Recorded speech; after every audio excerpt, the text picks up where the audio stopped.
Hello, aujourd'hui on va se retrouver au 1er siècle en Italie. Aujourd'hui je voulais vous présenter cette mosaïque retrouvée à Pompéi au 1er siècle que j'avais vue dans l'exposition Les Choses au musée du Louvre, qui était vraiment une exposition que je recommande très fortement, surtout si vous préparez le concours. Donc cette mosaïque elle se présente sur un fond turquoise et on va retrouver une mosaïque faite de fines tesselles avec un crâne en son centre. Ce crâne il repose sur un papillon qui à l'époque est une allégorie de l'âme. De ce fait, sur la mosaïque, le corps il est représenté par le crâne qui est complété par son âme avec le papillon.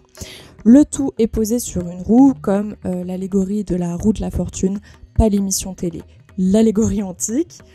Et en plus de cela, on a un niveau de chantier dont le fil de plomb tombe sur le sommet du crâne et sert aussi de balance à 2 éléments.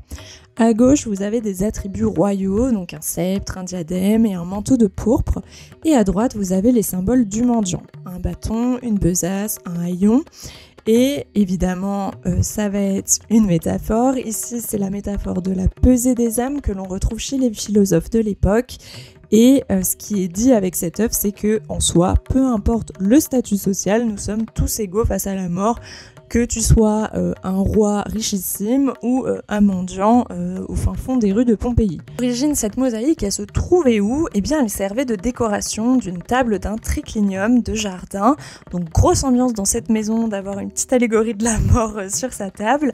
Mais en fait, ce type de représentation s'appelle un memento mori, qui est tiré d'une location latine qui signifie « souviens-toi que tu vas mourir ».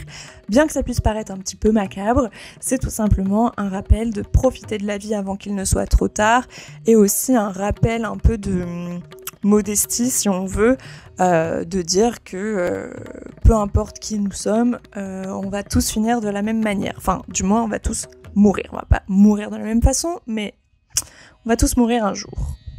Voilà pour l'œuvre d'aujourd'hui. Nous, on se retrouve demain pour la suite.